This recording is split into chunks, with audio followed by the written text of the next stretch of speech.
바닥에 쓰러진 채 몸을 제대로 가누지 못하는 30대의 남자.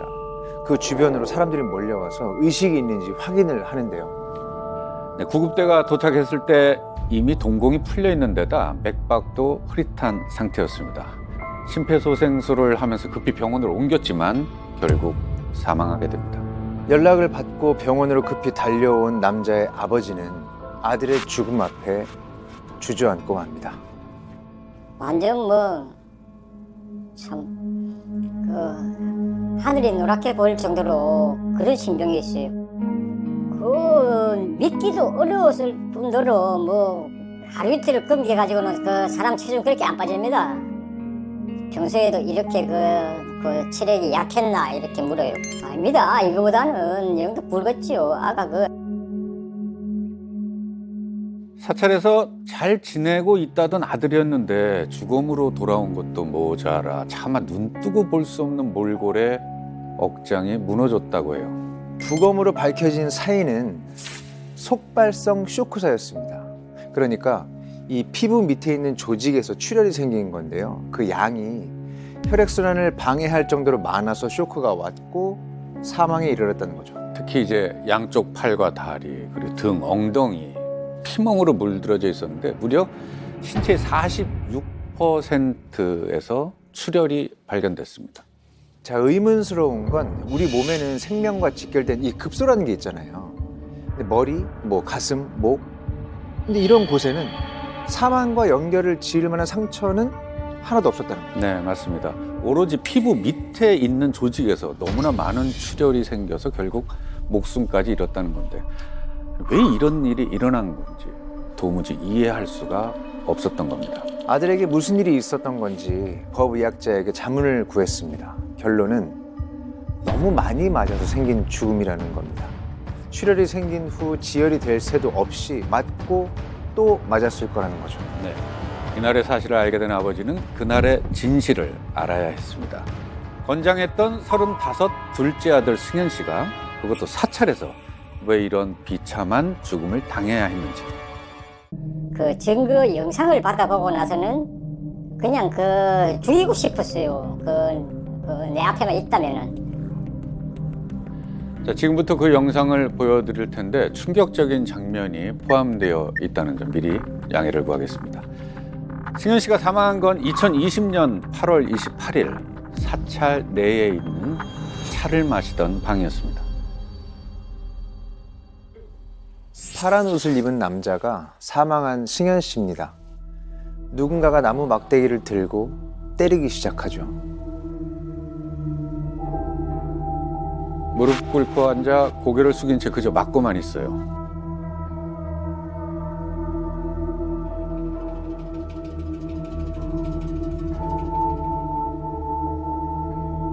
결국 몸을 가누지 못하고 쓰러지는데 가해자는 그런 승현 씨를 다시 일으켜 세워 매질을 이어갑니다.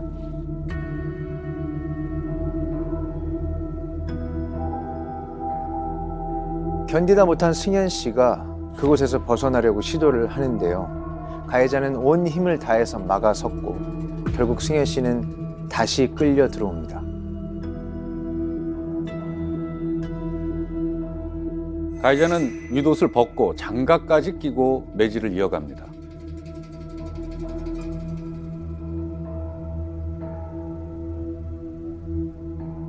모든 걸 포기한 듯 엎드린 채로 맞고만 있던 승현 씨는 결국 의식을 잃고 쓰러졌습니다. 이날 승현 씨가 150분이라는 긴 시간 동안 잠시의 중단 없이 무려 2167대를 맞았습니다. 2시간이 넘는 시간을 맞은 거죠. 일단 저희도 그렇고 보시는 분들은 왜 저렇게 당하고만 있을까? 죽음의 공포 그 앞까지 갔었을 텐데. 그리고 되게 맞는 동안 무기력해 보이는 저 모습이 너무 가슴 아프네요. 네. 그래서 이 승현 씨의 아버지는 모든 게 다 의문이었습니다. 아들의 몸을 뒤덮고 있던 멍자국이 과연 사건 당일에만 맞아서 생긴 상처였던 걸까? 아무리 몸이 쇠약해 심각해진 상태였다고 하지만 한 번이라도 더 탈출을 시도했다면 목숨까지 잃었을까? 억울한 죽음일 거라는 걸 직감적으로 알았던 겁니다.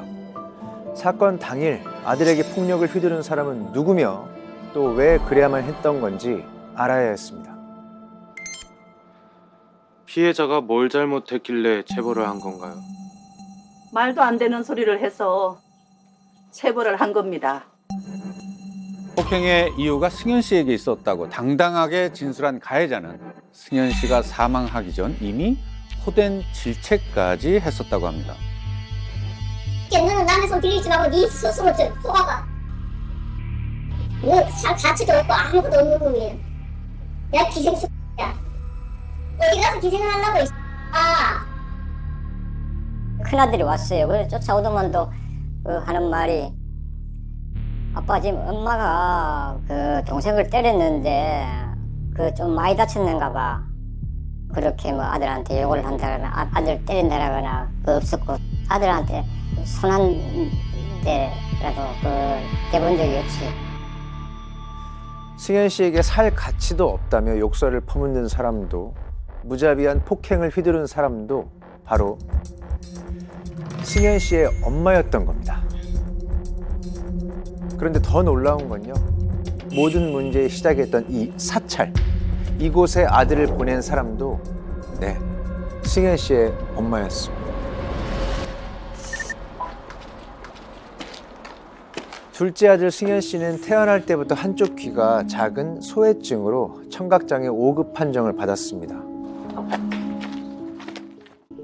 대학에서 컴퓨터 정보 기술을 공부하고 취직도 했지만 적성에 맞지 않아 사회복지 공무원을 준비하고 있었던 승현 씨는 넉넉하지 않은 가정 형편에 부모님에게 짐이 될까 새벽에 택배 상하차 아르바이트까지 하며 공부를 하고 있었습니다. 엄마. 그럼. 아유, 떨리긴. 이번엔 붙겠지.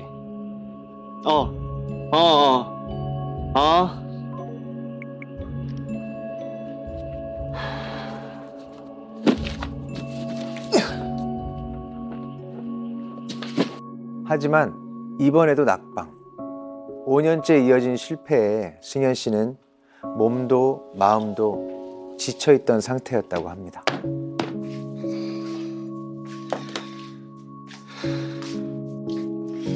성현아, 원래 사는 게 마음대로 안 되는 거야. 엄마랑 절에 한번 가보자. 절? 큰 스님한테 네 이야기 했더니 바로 한 번 더 가보라 한다. 큰 스님이? 안 그래도 내일 갔다 올라 했는데 엄마랑 같이 가자.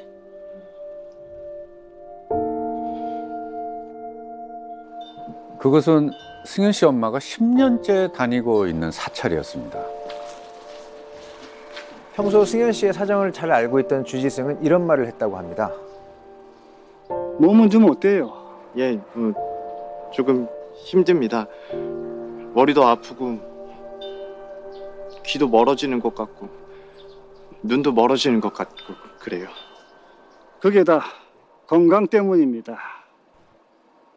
내가 팽창해서 인지 능력이 작살이 났어요.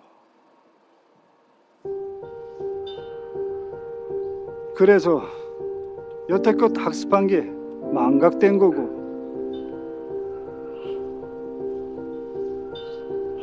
절로 들어와요. 들어오지 않으면 머리가 터져서 죽어.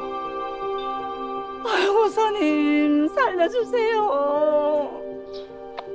스님 절에 들어오면 괜찮은 거죠? 오늘 바로 짐 싸서 들어가자. 아이고 야나. 이렇게 승현 씨의 사찰 생활이 시작됐습니다.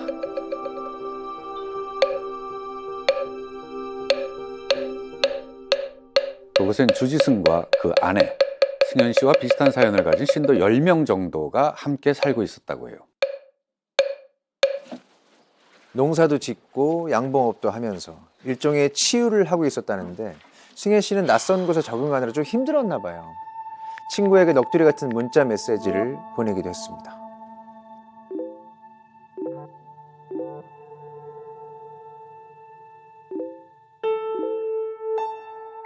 새벽에 한 6시쯤 일어나서 밤 한 10시, 11시까지 거의 그 대부분의 시간이 양봉이나 작물을 키운다던가 그런 노동이었고요. 이제 아침부터 밤늦게까지 노동을 하니까 전화를 잘 볼 수 없다. 그리고 5일쯤 지난 새벽, 승현 씨의 친구들은 그곳에서 심상치 않은 일이 일어나고 있다는 걸 알았다고 합니다.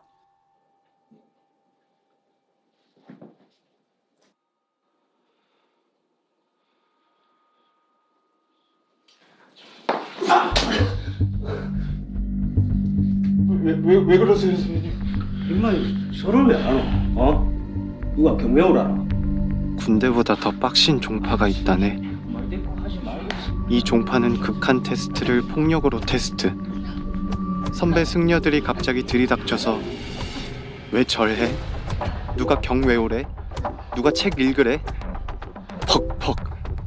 사찰 내에서 폭행이 일상적으로 이루어지고 있다는 충격적인 얘기죠. 이런 메시지를 받았는데 승현 씨와 연락은 안 되고 친구는 불안해졌습니다. 정확하게 모르겠지만 그냥 왠지 그럴 일이 일어났을 수도 있겠다라는 생각은 했어서 어느 정도. 그곳에서 승현 씨는 지옥 같은 시간을 견디고 있었던 것 같아요. 사찰 압수수색이 있었는데 승현 씨 말대로 폭행의 증거가 발견됩니다. 그것도 영적인 치료를 명목으로 하는 폭행이었어요. 주지승과 아내, 신도들은 참고인 조사에서 자신들의 입장을 밝혔습니다. 검찰이 주장하는 영적인 치료를 명목으로 하는 폭행은 절대 없었다는 내용이었습니다. 폭행당한 신도도 역시 다 본인의 잘못이다 라고 주장했고요. 네, 그런데 사찰 내에서 이루어지는 폭행을 외부에 알렸다는 이유로 승현 씨가 받은 벌은 휴대폰을 뺏기는 것에서 끝나지 않았습니다. 지속적인 폭행과 함께 늦은 밤부터 새벽까지 주지승과 신도들에 둘러싸여 협박을 받아왔던 건데요. 그 이유가 함께 기거하는 여신도들을 상대로 이상한 상상을 했다는 거예요.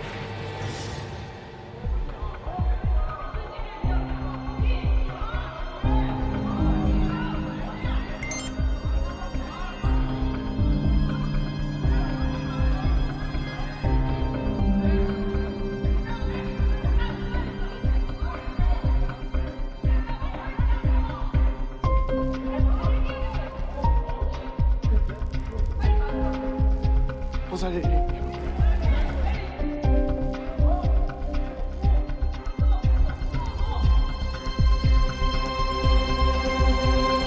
이게 방송에서 쓸 수 있는 말만 일부 발췌한 건데요. 전날 저곳에 승현 씨의 편은 아무도 없었던 것 같습니다. 이런 식의 녹취 기록이 7월에만 19일, 20일, 23일 총 3일치가 남아있는데요. 시간도 새벽 2시에서 3시, 밤 9시에서 10시 이렇게 늦은 밤에 이루어졌습니다. 낮에 일하느라 힘들었던 몸을 쉬지도 못하고 저런 모욕적인 말을 들어야만 했던 거네요. 그들은 결국 원하는 걸 받아냅니다. 승현 씨가 자기 손으로 자술서라는 걸 쓰게 된 거죠. 절의 보살님들을 창녀들로 생각했습니다. 절이 조용할 때 수시로 보살님들의 방문을 열어보며 강간을 계획했습니다. 자해를 하여 절에서 맞은 것처럼 꾸며서 주지 스님에게 5천만 원을 협박해서 받아내려고 했습니다. 부모님께 청력장애를 핑계로 7천만 원 이상의 현금을 받아내서 주식 손실과 성매매, 생활비로 모두 탕진하였습니다.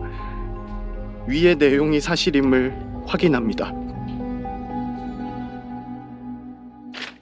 그 자술서입니다. 네. 승현 씨가 사찰에서 생활하는 2달간 직접 작성한 자술서입니다. 여기 보면 본인을 희대의 폐륜아이자 성범죄자, 자해공갈 사기꾼으로 묘사를 하고 있어요. 네. 그리고 특이하게도 이 돈, 뭐 성매매, 장애인 행세, 강간 이런 특정 단어마다 이렇게 지장이 또 찍혀 있고요. 근데 이 진술서가 과연 진짜냐? 필적 감정을 의뢰를 했는데 승현 씨의 글씨체와 아주 흡사하다고 결론이 났다고 합니다. 자, 그럼 남은 의문은 하나입니다. 여기 적힌 대로 2달간 성매매로 7천만 원을 탕진하고 온갖 부정을 저지를 계획을 세운 게 맞냐는 거죠. 자술서에 쓰인 내용, 그게 정말 진실이었을까요? 제가 아는 그런 일을 할 사람은 아니었거든요. 저한테 지금까지 여자 이야기를 한 적은 없고요. 장난으로라도 성적인 농담 그런 건 일체 없었어요. 차라리 그랬으면 요즘은 경찰에 신고를 했을 것 같기도 하거든요. 자, 그런데 유일하게 승현 씨의 엄마만이 이 자술서의 내용이 사실이라고 믿었던 겁니다. 네. 아들이 여신도들을 상대로 강간을 모의하거나 나쁜 행동을 했다고 믿습니까? 네, 그렇습니다. 아들이 절에서 돈을 뜯어내려고 거짓말을 한 거라고 생각합니다. 더 할 말이 있으십니까? 없습니다. 제가 아들을 잘못 키웠습니다. 그들이 원하는 대로 자술서를 썼으니 과연 승현 씨의 고통도 끝이 난 걸까요? 검찰 조사 결과 이 사찰에는 영적 치료를 명목으로 하는 폭행뿐만 아니라 다른 비밀이 하나 더 있었습니다. 승현 씨는 그것 역시도 알고 있었던 것 같아요. 그 내용이 뭔지 주지승의 아내가 매일 작성한 일지에 기록이 되어 있었습니다.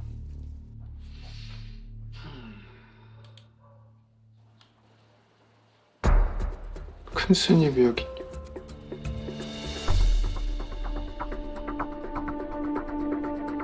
아니 왜 여기 엄마가?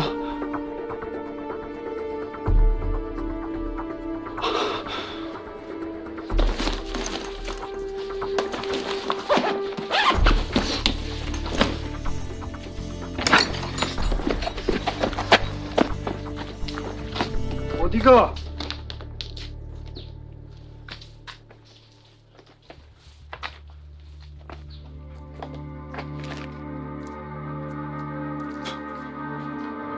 도망가게.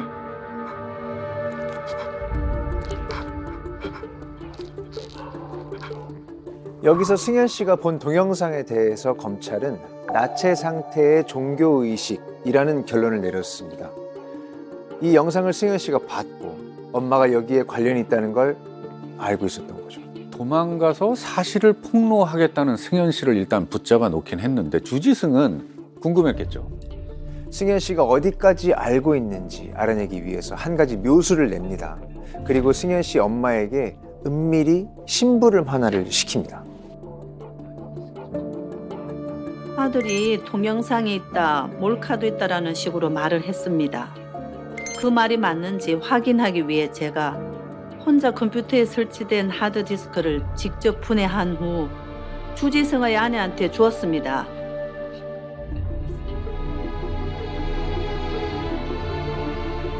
주지승 역시 승현 씨의 하드디스크를 가지고 있었다는 걸 인정했어요. 다만 그 이유가 성에 집착하는 승현 씨를 치료하기 위해 가지고 있는 성인 동영상을 모두 가져와라 시켰다는 것뿐이라고요. 사찰의 또 다른 비밀을 알게 된 승현 씨는 보름간 5번의 자술서를 또 썼습니다. 그것도 사망하기 전날까지요. 그 자술서를 쓰기까지 매일 밤 또 얼마나 많은 폭력과 협박을 견뎌내야 했을까요? 협박, 자백, 종용 이런 증거들이 발견되지만 주지승은 끝까지 억울함을 주장합니다. 가장 제일 그 우두머리는 주지승, 그 다음에 주지승의 아내, 다음에 실질적으로 지가 행사했다 하는 그 전부 공범입니다. 아버지는 주지승과 그 아내라는 사람이 승현 씨를 2달간 지옥에서 살게 한 것도 모자라서 죽음과도 관계가 있다고 말했습니다. 네, 그래서 사건 당일 CCTV 영상을 처음부터 되돌려 봤거든요. 아버지의 이런 의혹은 일리가 있어 보였습니다. 왼쪽으로 마주 앉은 승현 씨와 엄마가 보이고요. 건너 테이블 앞에 누군가 앉아있죠. 이 사찰의 주지승입니다.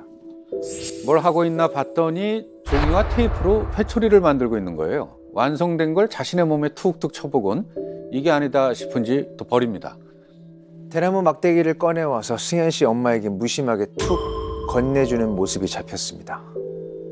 그리고 승현 씨가 맡고 있는 모습을 옆에서 지켜보고 있는 한 사람, 주지승의 아내입니다. 갑자기 손으로 어딘가를 가리키는데 승현 씨 엄마는 그 손끝이 가리키는 곳에서 뭔가를 집어들었습니다. 엄마가 끼고 있던 장갑입니다.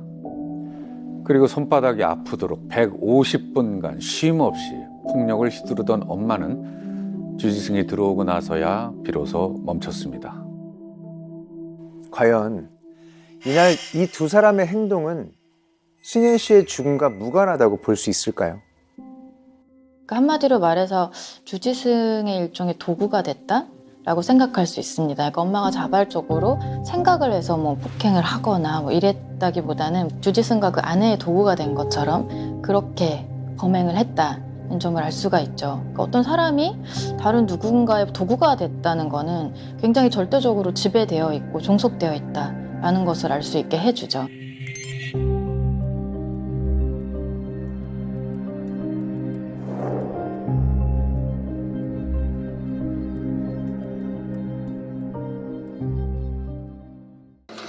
승현 씨 엄마를 아는 사람들은 한결같이 마음 좋고 착한 사람으로 기억했습니다. 봉제 공장에 다니면서 넉넉하지 않은 살림도 잘 꾸려가고 있었고요. 왜 이러지? 그런데 어느 날부턴가 몸이 급격히 나빠지고 나 왔어요. 뭐가 이렇게 맨날 늦어? 오늘 일이 많아서 하다 보니까. 아니 그러니까 왜 맨날 늦냐고.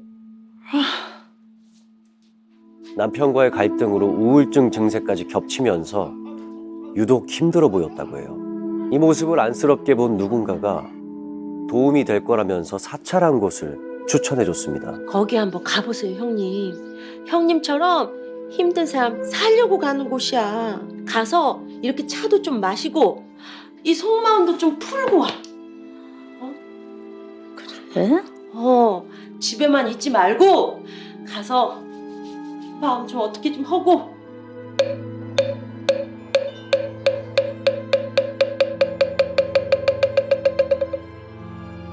그곳에 다녀온 후 얼굴 표정부터 눈에 띄게 달라졌다는 승현 씨 엄마. 큰스님, 여기 오면은 제가 마음이 그렇게 편할 수가 없어요. 스님이랑 보살님들이랑 이렇게 얘기하면은 걱정도 다 사라지고 내 편이 여기 다 있다니까요. 기댈 곳 없던 승현 씨 엄마에게 안식처가 생긴 겁니다. 마음과 몸이 힘들고 어려울 때 종교의 위안을 얻을 수도 있죠. 다만 승현 씨 엄마의 믿음과 신뢰가 보통의 신도들과는 달랐다는 거예요. 거의 뭐 상식을 넘어선 수준이었죠. 도대체 그곳은 어떤 특별함을 가졌길래 이렇게나 승현 씨 엄마를 사로잡았던 걸까요? 그 핵심이 뭔지 유추해 볼 수 있는 녹취 파일이 있는데 한번 같이 들어보죠. 자네 몸은 많이 마르겠네. 예, 마음도 편해져요. 아, 자네 어제 3시간 4시까지 못 잤잖아. 그리고 잤지, 맞지? 예. 내가 4시까지 안 잤다, 임마. 자네가 어디가 있든 내하고 연결돼 있다는 거야, 진짜. 내 길을 좋아하기 때문에 자네 지켜야 되는 거야. 그렇게 지금 봐라, 내 귀 움직여볼까?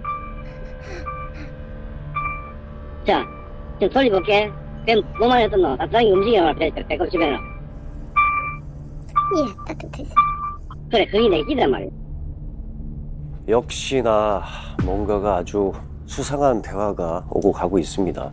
그러니까 주지승은 뭔가 아주 특별한 길을 가지고 있었고 그 길을 승현 씨 엄마와 나눴기 때문에 뭐 내가 지켜주고 있다 이런 뜻인 것 같죠. 심지어 먼 거리에서도 그 길을 자기가 움직여서 보낼 수가 있고 뭐 진실은 알 수 없지만 어쨌건 주지승은 이런 자신의 능력을 과시하는 걸 좋아했던 것 같아요. 승현 씨 역시 이 공무원 시험 준비하다가 어느 날 갑자기 사찰에 들어간 거였잖아요. 그래서 친구들이 야, 거기가 대체 어디냐? 뭐 하는 데냐? 막 이렇게 걱정하면서 물어봤는데 그 친구들에게 이렇게 얘기했다는 거죠. 여기 절은 특수한 절인 거 말했지? 주지스님 테마랑 기공으로 무당 점쟁이를 수없이 거쳐간 신기 가득한 사람들을 봐주는 곳임. 다른 곳에서 감당 못하는 사람들 봐주는 곳. 엄마도 여기서 해결했고 나도 여기서 겨우겨우 살아가고 있다.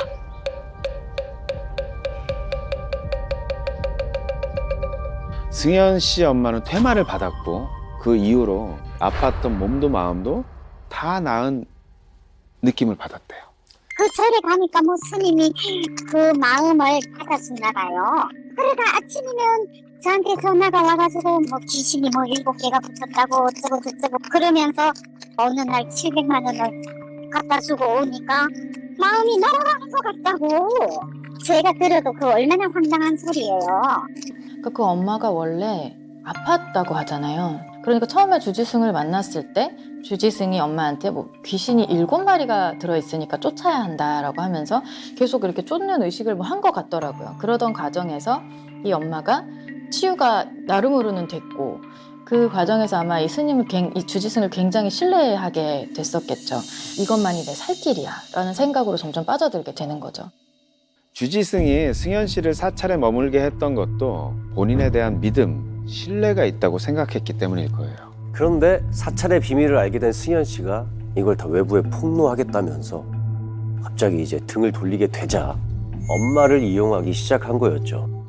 자기가 완벽하게 통제하고 지배하는 사람이었으니까요. 이 35년을 키운 아들인데 사찰 측에서 당신 아들이 희대의 패륜하다, 성범죄자다, 도둑놈이다 이런 얘기를 해도 엄마는 의심 하나 없이 그걸 다 믿었어요. 그 스님한테서 떨어지면 난 살 수 없을 거야. 그러니까 뭐 무슨 짓을 해도 수용하는 그런 심리 상태가 만들어진 것이 아니었을까? 예, 그런 생각이 듭니다. 하지만 그들이 사찰의 비밀을 은폐하는 과정 속에서 사람이 죽을 거라는 예상은 하지 못했겠죠. 이게 승현 씨는 이렇게 죽었고 경찰 조사도 진행되고 있고 뭔가 사찰 측에서는 빠져나갈 방법이 필요했었겠죠. 모든 잘못은 엄마에게 있다. 우리는 오히려 엄마를 말렸다. 결국 승현 씨 엄마를 방패막이로 삼아서 주지승은 빠져나갈 궁리를 합니다. 정리가 됐나? 예. 생각 정리가 좀 됐는가 물으시네요. 예. 경찰에서 물으면은 예. 응? 예. 내가 줬는 거 아니야 하면 뭐라 그래? 아니라고. 아니라고 알고 어? 내가 만든 거는 안 비고 예. 주는 거 빈단 말이야. 그럼 제가 받았다. 그래 자네 오른손에 있는 거 받다가 왼손에 주면서 인간 때리지 말겠다고. 예. 와 내 기억 안 나나? 받은 건 기억나는데 그것까지는. 큰 스님이 이따 때리지 마라 하고 바다가 있는 걸 의사님이 달라쳐서 받아갔다 하면 되잖아요. 알겠습니다. 안 때린다 하고 받아갔다 하면 되잖아요. 예. 자네가 정신이 없는 와중에 기억을 잘해야 돼. 잘못해버리면 예. 내가 골치 아파. 주지승은 자기가 진실을 알려주겠다면서 자신에게 유리한 시나리오로 그냥 기억을 주입시켰던 거죠. 만약에 되는 거 알고 당신이가 때리가 예. 어? 예. 눈으로 찌를 곳은 왜네? 안 되시. 진짜 큰 칭찬처에서 그거 나무 짝대기가 천만 다행이다 야. 예. 대나무 짝대기라서 그래 다행이지. 이 주지승 부부는 그 엄마에게 하루에 5번이고 6번이고 전화를 해서 자신들이 주입한 대로 기억을 하고 있는지 확인 또 확인하고는 이런 말을 덧붙였다고 합니다. 아니 예. 전부 다 정의 주는 사람이 있겠나? 없습니다. 큰 스님 안 만났어. 그러니까 처음부터 제가 살라고 죽기 살그럼 매달리다가. 결국에 이 모든 죗값은 승현 씨 엄마 혼자서 받고 있습니다. 재판부에서 징역 7년을 선고받고 지금도 복역 중이고요.